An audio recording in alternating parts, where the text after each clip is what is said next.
Hello, it's John S. Sports Channel. We're going quickly into League One review for game week 18. And we're going to continue quickly. It was a bad week for me this week. Didn't do very well at all.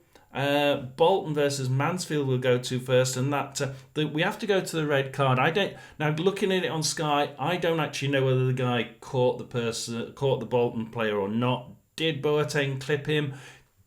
It's not clear whether he clearly did have contact, and if he did have contact, it certainly doesn't look like there was enough to make him fly off and fall like a sack of spuds.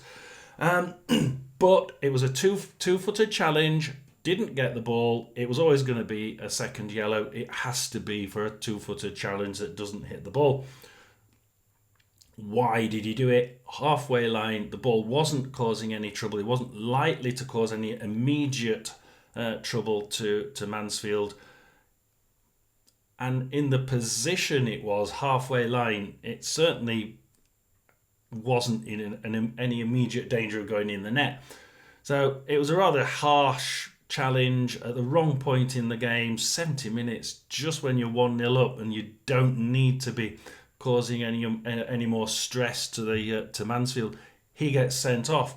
Not only that, but Mansfield have been playing similar to the previous several games where they just can't get a shot on target. 35% possession to Mansfield, 8 shots, 2 on target.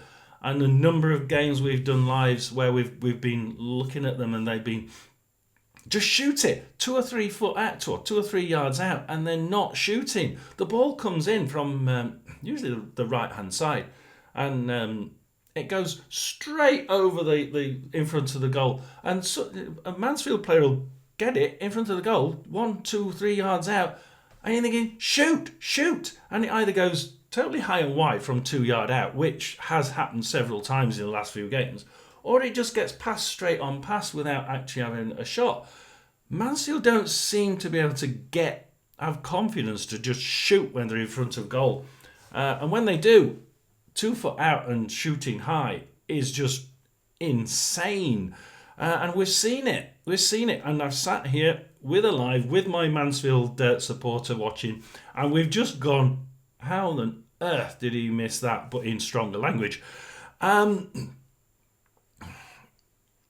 when you're 1-0 up with 70 minutes gone, you can't afford, when you're playing like that, to get sent off. But he did, and Boateng went off, and after that, Bolton were just running riot. They were going to win it. I mean, it just looked too obvious. Their class and their style suddenly took a little bit of a leap. I think they've been playing pretty much even. Slightly better quality from Bolton, but to find themselves 1-0 down on 70 minutes, the Bolton players must have been thinking, and fans were thinking, how on earth we're 1-0 down? We are actually the better team. And they were. So when he got sent off and they stepped it up a little bit, well, 75 minutes, Dion Charles, that was it. It was game over. They were going to win it. 65% possession, 15 shots, increasing in that second half, I think. 8 of those on target, 3 goals. A great, I want to say recovery, because although they were playing better, they stepped it up, and they went from being the better side to being way the better because of that sending off. What did you say? 3-1, 2-1, 2-2. Who I said 3-1, by the way. You got the correct score. I give you a gold star for that.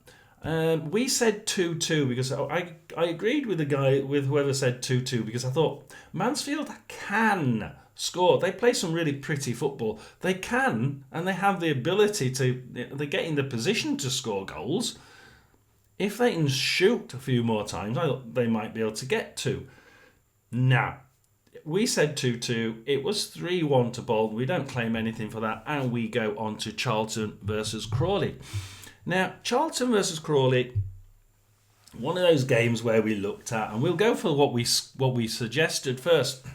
Because we were looking at this, Crawley have been getting better, but they've been getting better in 45 minutes of the game and not in the other. And Charlton have been playing full games, really highly technical, brilliant quality football.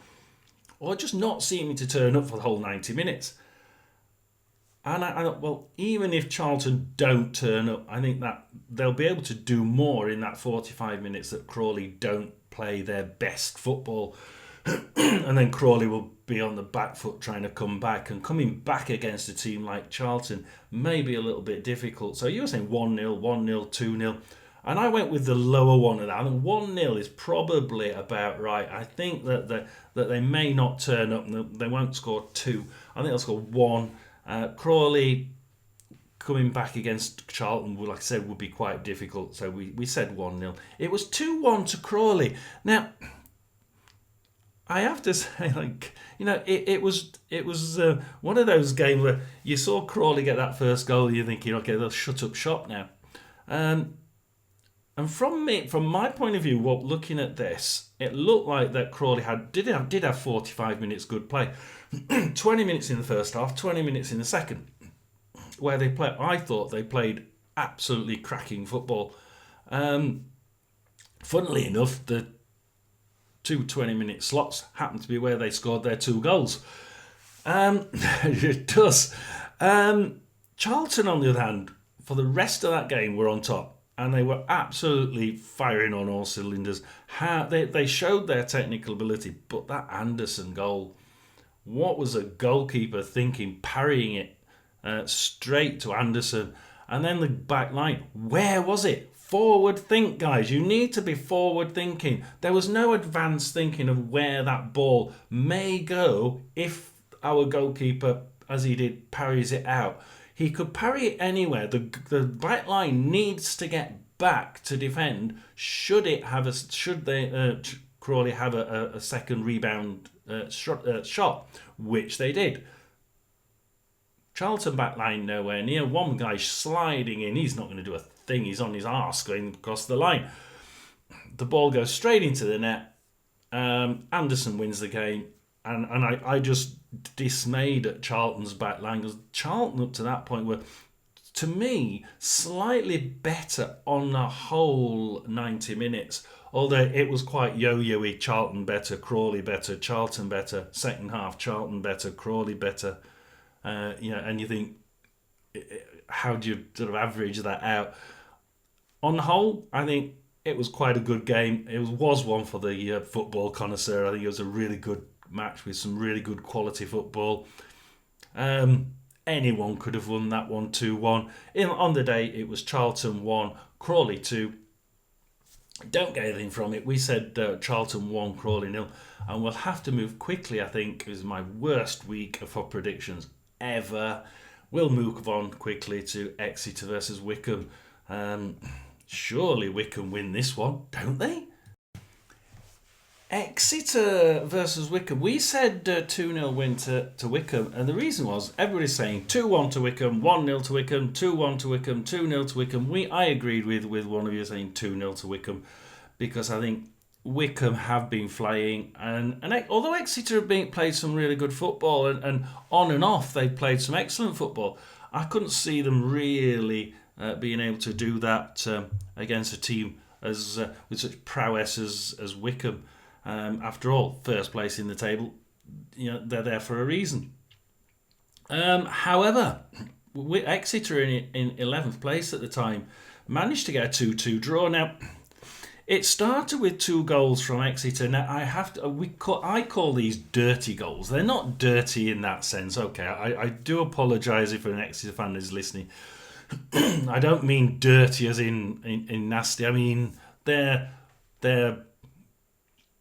tough, rough, just get it in the net however we managed to do it.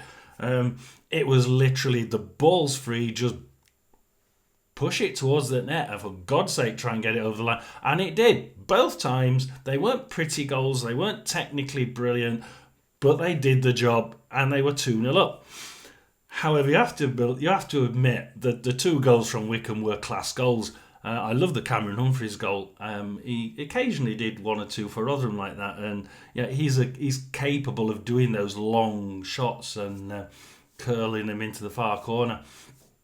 Once again, 54 minutes, equalises with one of those, and they nearly got a winner in the end. Now, I do think this was quite an even game. Wycombe just had the edge for me, and they perhaps did deserve on the whole to get the win. But Exeter played some damn good. Get everybody back, everybody into the box. Just make sure that if that does get shot on goal, we've got somebody near it to kick it, head it, belt it out as fast and as hard as we can. And it worked. That last few minutes where Wycombe had a really good shot and it's bouncing around in the goal area, and Exeter just wellied it as far as they could.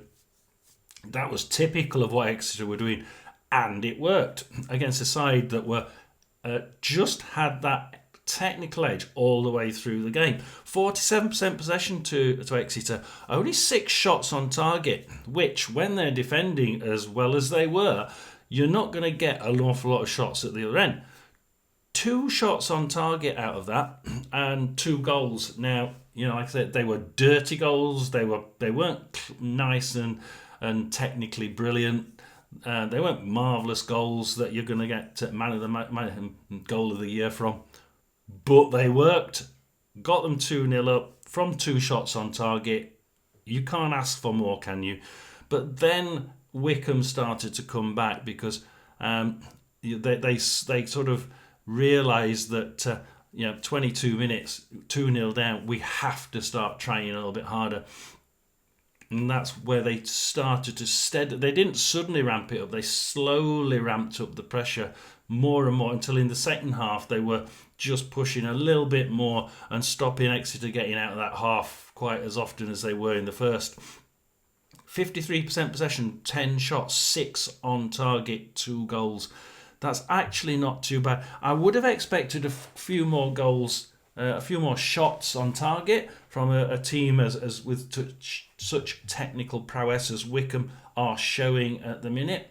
However, I didn't put them anywhere near first in my predictions in July, August. So, where's the technical prowess come from? We knew Cameron can do it. They've got some really good players in there. I would have expected them to shoot a few more times out of 53% possession. And the amount of times they were in the Exeter half, I would certainly expect more shots. Like I said, we said Exeter Wycombe. We said Exeter 0, Wycombe 2. You were saying 1-2, 0-1 and 1-2. So you're all saying Wycombe. I agreed with you. It was 2-2. We don't get anything for that again, and we have to move on to Leyton Orient versus Bristol Rovers, and this is a mid-table clash that we really thought was going to be quite even. And we go straight into what we were all thinking: 1-1, 1-1. Somebody said 3-1. Whoever said Leyton Orient 3, Bristol Rovers 1. I don't know where you got your thought from, but you were pretty close, and you certainly deserve a star for that. I agreed with most of you saying 1-1. Can't really split these two teams. There's not many points between them. Bristol Rovers away from home aren't that good. They're not. They sometimes turn up, sometimes don't as well. Orient have been steadily just improving their quality. So why did we get this one wrong? We said 1-1, so it was actually Orient 3, Bristol Rovers 0.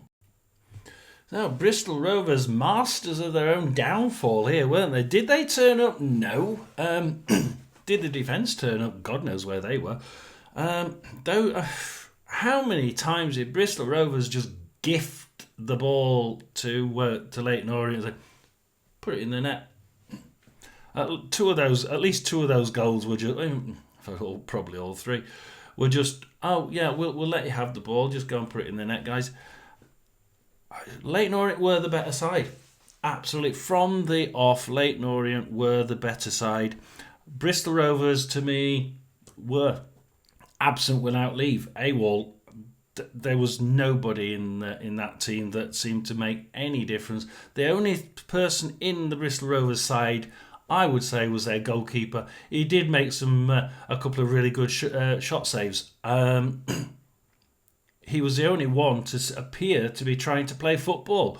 The others seemed to be wandering around aimlessly on the pitch.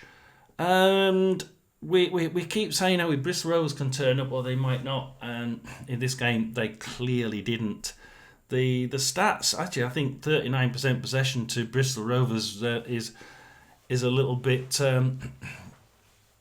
over exaggeration, but apparently they got 39%. 61% to Leyton Orient, 18 shots, 9 on target, 3 in the net. That is brilliant football statistics. And Leyton Orient now, I think, are thinking about where they're going to be at the end of the season, because they're in 20th position, and they were at one point.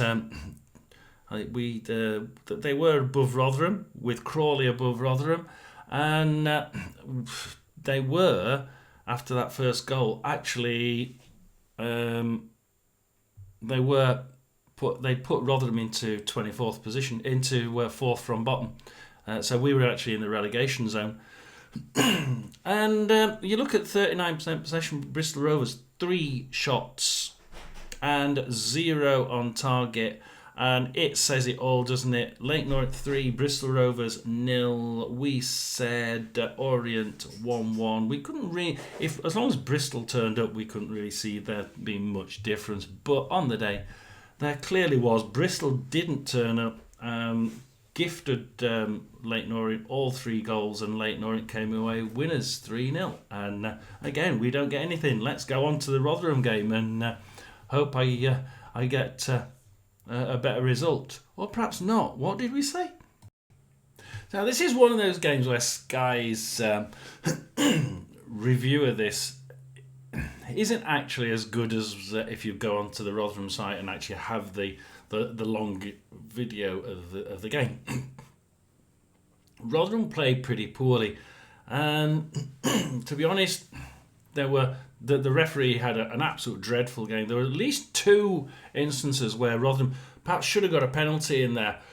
And I really think that as they were left sitting in one case, laying there in the other, and the referee just carried on playing, you're thinking, yeah, it's absolutely insane. There was one picture after the game of Rotherham's shirt, the guy who's pulling the Rotherham shirt, and it was literally out here with the shirt. Not a penalty. Sorry? He's in the middle of the box and he's being pulled away from the ball using his shirt. That's not actually allowed, ref. But having said that, we didn't play very well. And we shouldn't be relying on the referee getting the penalty decisions correct. The first goal, to me, doesn't even look like... I don't know, does it come off Nombe's arm? I'm not quite sure it should have been allowed, but hey, we didn't get 2 penalties, so I'll accept it. Raggett's goal, yeah, they should know that Raggett's a bit of a steamroller, and he'll make sure it goes across the line. Lincoln's goal, before people start saying it, haha, your goalie did it. Yes, he did. If you're gonna stop a shot, especially one as hard as that, don't just stun it and leave it in the middle of the bloody penalty area in front of the offending attacker. He's got 2 yards to put it over the line, and he's not likely to miss from 2 yards, although Mansfield keep doing it. And he puts it in the back of the net. Now, Lincoln did have an awful lot more shots. You could see it through the game, even on the longer videos from Rotherham United. 13 shots from 62% possession for Lincoln City, 5 of them on target, and 1 in the net. They'd have been a bit disappointed at getting so few of those on target in the net, but they were actually from quite far out. So on looking back at how those long shots, you have to start thinking, well, actually, that's probably quite good from the distance they were shooting. Rotherham, on the other hand, 39% possession, and it was lower than that in the first half. 8 shots in total, 5 on target. So at least this time, they've started getting shots on target. I remember one of the first couple of games that they lost, we were 19 shots in the game, 0 on target for 2 games in a row. and we were sort of like, we got to change this. They have changed it, so at least the shots are on target. 5 shots on target, 2 in the net, good ratio. However, the gameplay was pretty poor from Rotherham. Lincoln City were, I think they underestimated us, and they came out thinking that they were bound to just walk all over us, shooting from well outside the box, thinking, well, it'll go in the net. And they were a little bit blasé, and I think it showed in their gameplay. We know they can play better than that. They didn't play to their best, almost, and I think it has to be that they underestimated Rotherham.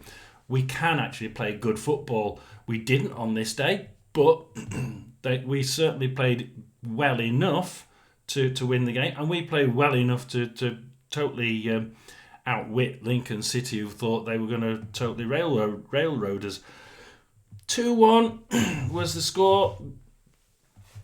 I really couldn't see this happening.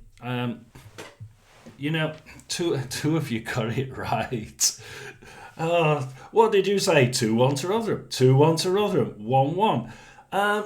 I played my joker, and I think Lincoln in 9th, Rotherham in 19th. They are playing better football, and they can, as long as they don't underestimate us, they can win that one. So I went for a joker. I went Rotherham 1, Lincoln 2, totally against you lot. And it was Rotherham 2, Lincoln 1. You get the gold stars. You take them. I got that one totally wrong, and it's my team. Help. Let's very quickly move on to Stevenage versus Northampton Town. Another one of those boring games, won't it be? Northampton playing pretty poorly. Stevenage at the minute playing pretty poorly. We said 0-0. Couldn't really see where the goals were coming from, unless Stevenage, of course, could start to improve slightly. So, did they improve? Well, he's got a little bit hot-headed there, didn't he? That first yellow, well, it was. I was surprised he didn't go his marching orders, because to try and headbutt someone realistically is a red card. Bringing the game into disrepute, you can give him a red card for it. The second foul, however, was just ridiculous. I mean, there was no way on earth he'd gone for the ball, took the player out instead. Tackles like that are going to get you a yellow. Second yellow off, deservedly so. Up to that point, I thought that Northampton were sort of holding their own. They weren't looking like winning it, but they certainly weren't looking like being overwhelmed. After that, however, I think they really did start to get a little bit poor, and we started to see the Stevenage side slightly edge their way ahead in the skills, at least in the first half. However, Stevenage red card, Alex Revel, I don't see that. The Sky coverage does not cover the red card for Alex Revel. I can't say anything about it. 45 plus 5, and you get even Stevens again with 1 red card each. Like I say, Sky coverage, again, abysmal, doesn't really show me anything. But Stevenage were pretty average during that first half. Ease went off. They were slightly better, but there weren't really many shots in that first half. Neither team really massively ahead of the other. We go into the second half, nice even Stevens, 1 red each, and Stevenage started to suddenly come into their own, and they actually played some good football. 77% possession to Stevenage, and 18 shots, 5 on target, 2 goals. They'll be happy with that. I think they could have been a lot more had they actually played some better football and created some more chances and more shots in the first half, with most of those 18 in the second. 23% to Northampton, 1 shot off target. They were never going to get a goal, were they? Tommy's made sure of that by getting the red card. So, not what we expected. What were you saying? 0-0, 0-0. 0-0, 0-1 to Northampton. Nobody actually said 1-0 or even a Stevenage win. So it was 0-0 we went for, because most people, nearly all of you, were saying 0-0. And we went for 0-0. It was 2-0 to Stevenage. And once again, we have to move on and we go to Wrexham versus Barnsley, because this is an interesting game, isn't it? Wrexham, you were all thinking we're going to win 2-1, 1-0, 3-0. I played my joker because Barnsley can and have been playing some really good football. They've just been a bit poor in in the first few minutes, a bit poor in the last few minutes, and it's really about, were they going to lose it in the first few or the last few minutes?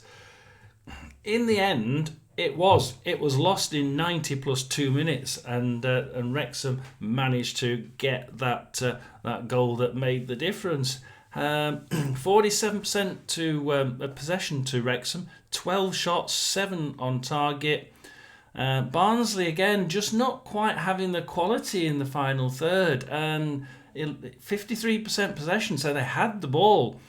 And they made more passes, 416 to 364. They had the ball more often. They passed it better, more clinical with the passing. 11 shots.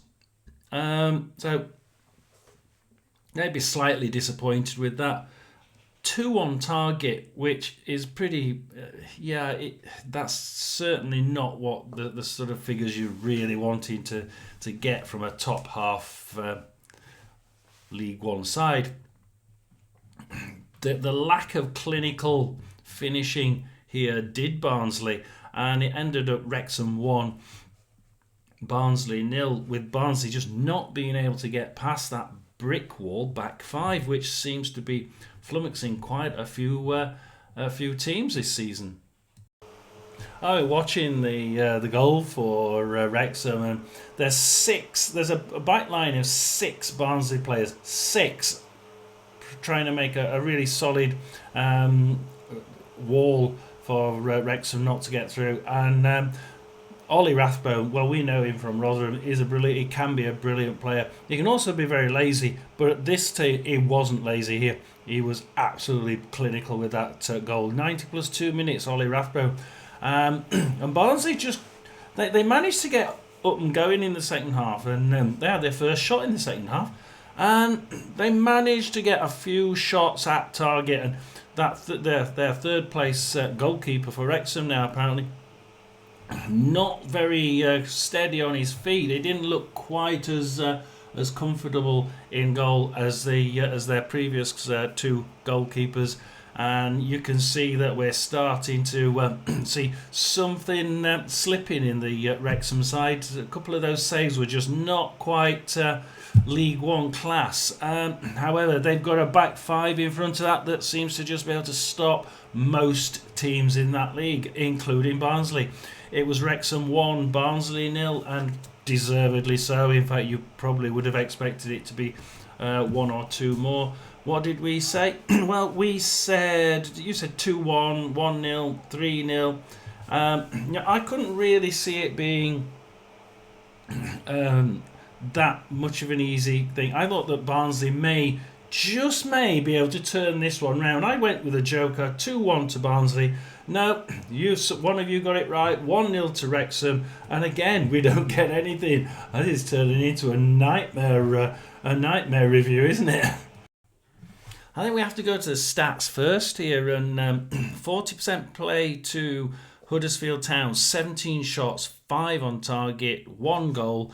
They'd have been a bit disappointed they only got 1 goal out of that, because they were really some very good shots in there. The free kick that hit the bar, hit the post, the wing guy actually got the ball, and I don't see why it was a free kick. He didn't follow through and get the player. He didn't trip the player up. The player actually did a very good triple pirouette and whatever, and made it look really, really good the way he dove flying onto the floor with both arms out to make it look the most acrobatic ever. if you look at it in slow motion, the guy clips the top of the ball and actually goes away from the player. He doesn't even, his feet do not touch the player, and he doesn't leg the player over. The player jumps over his legs and goes straight on the floor. Not a free kick. However, very well taken free kick. Ricochets off the post. So it stayed 0-0, and I think rightly so. But Huddersfield were always on top, and they were always pulling out some really good shots, and the Wigan goalkeeper kept them in this for quite a long while. Turton's goal was just the deal breaker, really, wasn't it? 53 minutes in the net. Gave Huddersfield a little bit more impetus there, and they started to shoot a little bit more freely. I don't think it really did in the first half. It was a little bit tentative and a little bit, we don't want to lose this, so neither team really wanted to lose it, and neither team really wanted to push themselves too hard. In the second half, though, I think it really did change, and we started to see Huddersfield turn up the pressure, and there was only ever going to be one team in it, because Wigan 60% possession, 7 shots, 2 on target, no goals.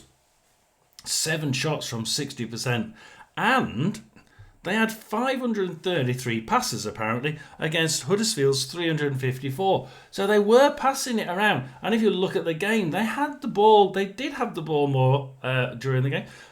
They were just passing it around very sedately between the defence and the midfield. I remember on the live streams going in, and they're passing it around really nicely. But you need to get across the line, guys, at some point. I remember the one point, I think the radio said, that's the first time they've gone across the line. It was quite a way through the game. So our first decent attack over the line, and it was quite a way through the game. So it did go the correct way, 1-0. It should really have been more than that. They were more clinical, Huddersfield, even if they did only have 40% of the ball. And their shooting prowess was certainly on show, wasn't it? Whereas Wigan's just didn't really turn up today. And with 60%, they should have done more to try and get over that line a little bit more often, get off a few shots. Even if they're not on target, at least then you're showing the opposition that you're not just going to lay down and let them walk over you. They didn't let them, Huddersfield, walk over. It was just 1-0. However, they could have, I think, quite easily, just a little bit extra pressure, Wigan could have equalised quite easily. But they didn't. Huddersfield won. Wigan 0.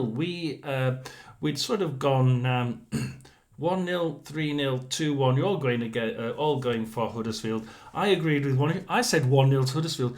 I get the correct score and the correct result, so I get a double tick here. It's a gold star for once. Can we keep it up with a Reading versus Cambridge game? We were thinking Cambridge have really started to tick, haven't they? And Cambridge against a Reading side in 7th who have been a little bit faltering of late. And I remember thinking at the time, Cambridge keep playing good for a couple of games, and then they won those 2 games. Then they had a couple of games where they didn't quite play as well.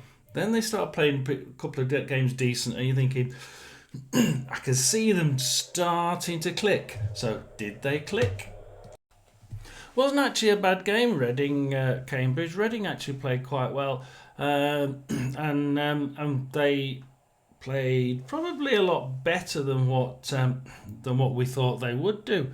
They seem to get this back into their stride against Cambridge. Whether they thought, whether they thought they were going to have an easy game and did, and they've just felt the run of the green, and they really felt motivated and confident. I don't know, but the confidence seemed to show through here. 3-0 with a brace from Lewis Wing and one from Kamara, and Cambridge did have the ball. I mean, it was 67% play to Reading, 14 shots, 9 on target, 3 goals, very good indeed. Cambridge, 33% possession, but 11 shots out of that, which is actually really good for 33%. 3 of those on target, which was good, but because they didn't actually convert any of them, so 0 goals. Yeah, I think Reading deservedly won this one. They were better, their shots were better. They really tested that Cambridge goalkeeper, as some of the shots he made were certainly saved them from being trounced by even more goals. You were saying 2-1, 3-2, so we said 0-0. And I sort of went with that personally. I thought, well, Cambridge can call, if they underestimate Cambridge and they turn up, which they didn't really, not too well anyway. They did, but not as well as what we know they can do. So I went with 2-2, and it was 3-0 to Reading. So we totally lost that one, did we? There was somebody who said 3-2 to Reading, so perhaps we'll give you a half goal start. We'll quickly move on to Birmingham versus Stockport. The Birmingham train back on track. Birmingham 2, Stockport County 0. Have made 2 goals, 67% possession, 9 shots. They keep not quite getting every so often they get just not as many shots as you would think they would get from that percentage possession.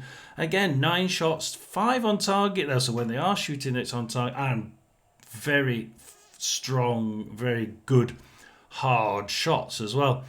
5 shots on target, 2 goals. They'll be happy with that. 33% possession to Stockport. They had some really cracking shots in that the first one that bounced off the inside of the bar, and it was the goalkeeper had given it up, hadn't he? That's going wide, that's going high, it's going miles away. Bounces off, nearly went in the net. Stockport County doing some really good, powerful shots. I think there's twice in there at least where the ball, where they had a shot, it was parried away. They had a second shot, it was parried away or smothered. And you're thinking, wow, 13 shots, 5 on target. They had a hell of a lot of shots for just 33% possession. They'll be proud of that, but 5 on target, no goals. They'll be disappointed they didn't get at least 1 in that of those 5 in the net. They weren't overwrought. Birmingham weren't completely overrunning Stockport County, but they were better throughout the game, I think. Birmingham 2, Stockport County 0. Probably the right result here. You were saying 2-0, 3-0, 2-2.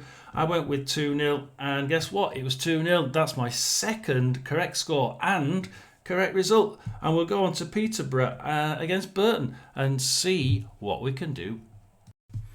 Surprisingly, and totally against what we thought, only 4 shots in this game on target. 71% possession to Peterborough. They ran it, but 6 shots. What happened? And they were from quite a distance. Of those 6 shots, 1 on target in the entire game, and that was nice, simple and easy and straight to the goalkeeper. 9 shots out of 29% possession to Burton, 3 on target, 1 in the net. All I can say is I'm glad I wasn't there. It wasn't boring, but it certainly wasn't interesting to a neutral. What happened? Burton actually played some good football. And I will say this about Burton. Some of their shots, although from long distance, were actually really, really good. The goal was really good. They were doing some cracking shots, quite hard, quite on, and some really good, well-aimed ones, even if they didn't always get on target. And I liked how they were at least trying to get a shot off, which showed me how Burton have actually continued to impress me and get a little bit better each week. Peterborough, on the other hand, this wasn't good. This was definitely one of their poorer games of the season. Peterborough 0, Burton 1, and realistically 5-1, 3-0, 2-0, 3-1. A lot of people saying it's going to be a trounce by Peterborough, and I decided to go with you. near the top end. Peterborough 4, Burton 0. It was Peterborough 0, Burton 1. And to be honest, on the whole, I think they deserved it. Their attitude seemed better. Their determination seemed better. In the end, was it a correct result? Yeah, absolutely. I think it was. And we move to our last game from the Wednesday games of Shrewsbury versus Blackpool. And this one is one of those games where we've seen Blackpool get to start badly, get a bit better. What happens now? So Shrewsbury started well. What a goal that was! That's one of those nightmare goals for the goalkeeper, isn't it? Where it just bounces so high over your head you can't reach it and you can't run back quick enough to stop it going over the line. 46% possession to Shrewsbury Town. They played really well. I enjoyed watching them. 13 shots, but only 2 on target, which really is quite disappointing. If they can get some more of those on target, you'd be hoping for at least 3, 4, well, at least 4 goals really from that, to make sure that you can get the goals in the net and start to push up the league from where they are. They need to be getting more a bigger percentage on target than the teams around them. 1 goal from that though, 2 on target, 1 goal. That at least is pretty good. 7 shots out of 55% possession to Blackpool, 3 on target, 2 in the net, pretty good. But once again, 7 shots. They weren't really firing all that often, and the ones I saw, at least on Sky's review of it, were from quite a distance, and they didn't really look to me to be a threat. But neither did Shrewsbury, so they sort of cancelled each other out. I think a draw would have been probably the more decent result here, even though it was so a little bit more 55% possession to Blackpool, and you would have expected it to be a draw. Even considering 13 shots for Shrewsbury, I think that the gameplay on average to me would have been a draw, would have been fine. What did you say? 2-1 to Shrewsbury, 1-0 to Shrewsbury, 2-1 to Shrewsbury. We went for 2-1 to Shrewsbury, much like the majority of you said, and it was 2-1 to Blackpool. So we lost on that one.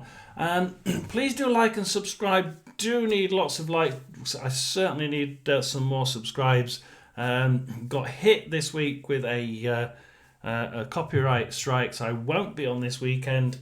I will have to wait until Tuesday till that part of the copyright strike allows me to come back on live. I thought I'd done the cricket one just enough to get away with it, but apparently I didn't. So we will see you a week on Saturday for a live. We'll do some more videos, some more reviews and some more predictions. And till then, it's John S.'s Sports Channel. Over and out. Like and subscribe.